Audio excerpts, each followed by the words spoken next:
After the publication of my first book, The 48 Laws of Power, I began to receive requests for advice from people in every conceivable profession and at every level of experience. Over the years, I have now personally consulted with over 100 different people. And in so many of the cases, the following scenario would play itself out.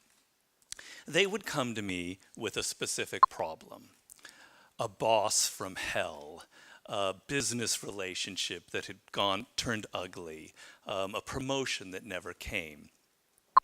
I would slowly direct their attention away from the boss and the job, and instead get them to search inside themselves and try to find the emotional root of their discontent. Often, as we talked it out, they would realize that at their core, they felt deeply frustrated. Their creativity was not being realized. Their careers had somehow taken a wrong turn. What they actually wanted was something larger, a real and substantial change in their careers and in their lives. It would be at this point that I would tell them a story about myself, about my own peculiar path to change and transformation, from a highly unsuccessful writer eking out an existence in a small one-bedroom apartment in Santa Monica to best-selling author seemingly overnight. I have never publicly related this story before, but for this very special occasion, my first TED Talk, I thought I would share it with you because it's actually very relevant to this subject of change. The story goes like this. I had known since age that I wanted to become a writer. I just couldn't figure out what I wanted to write. Perhaps it was novels or essays or plays. After university, I drifted into journalism as a way to at least make a living while writing. Then one day, after several years of working as a writer and editor, I was having lunch with a man who had just edited an article I had written for a magazine.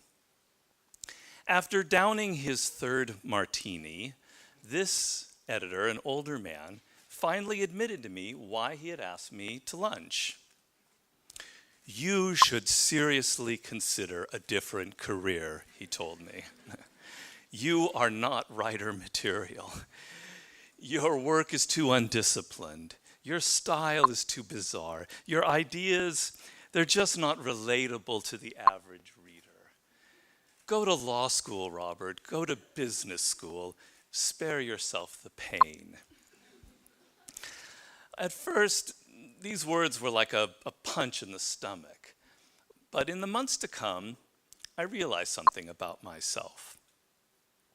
I had entered a career that just didn't really suit me, mostly as a way to make a living.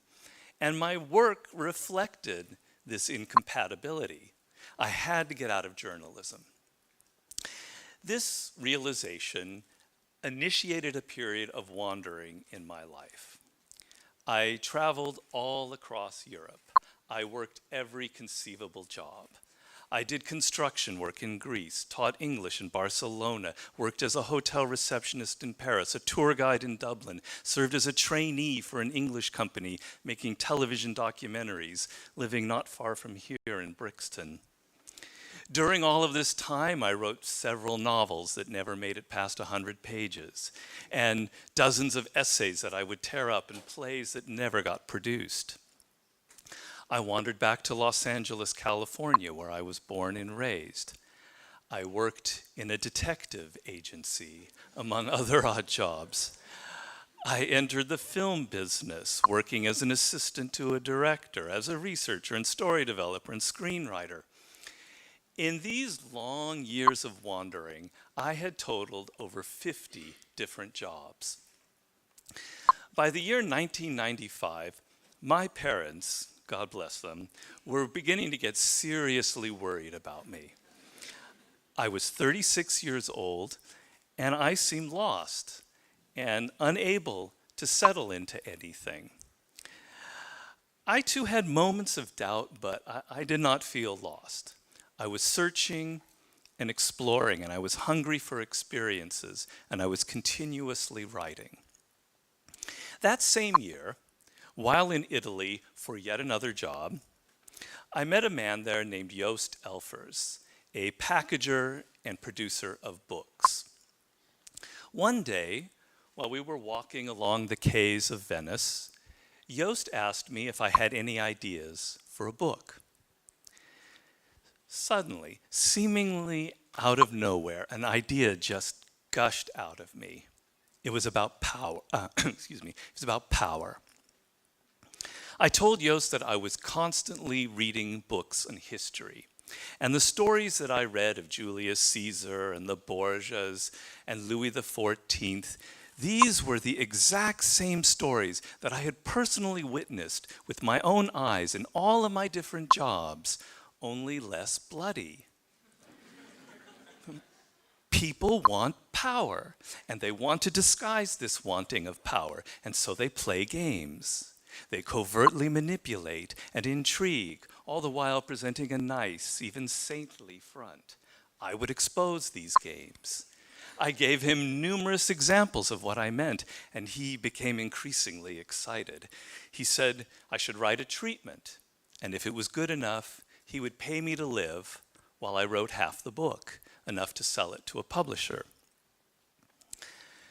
Suddenly, in writing what would become the 48 Laws of Power, everything in my disjointed past seemed to click into place, like magic, like destiny. All of those various writing experiences, the journalism, the television, the theater, the film, had given me the skills to tell stories and organize my thoughts. All of that reading of history had given me a vast storehouse of ideas that I could draw upon, and my work as a researcher had taught me how to find the perfect anecdote. Even those different, seemingly random jobs had exposed me to every type of psychology and to the dark corners of the human psyche. Even the languages I learned while traveling had taught me patience and discipline. All of these experiences added up to rich layers of knowledge and practice that had altered me from the inside out. In my own very weird and intuitive way, I had given myself the perfect education for the writing of the 48 Laws of Power. The book came out in 1998, and it was a success. The course of my life was forever altered. Now, the moral of this story, as I told the people who would come to me for advice, and as I'm telling you now, is the following. We humans tend to fixate on what we can see with our eyes. It is the most animal part of our nature. When we look at the changes and transformations in other people's lives, we see the good luck that someone had in meeting a person like Joost with all of the right connections and the funding. We see the book or the project that brings the money and the attention. In other words, we see the visible signs of opportunity and success.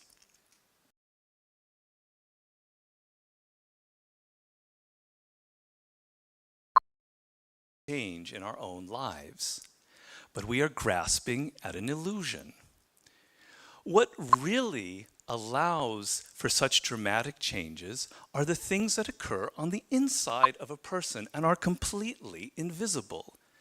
The slow accumulation of knowledge and skills, the incremental improvements in work habits and the ability to withstand criticism.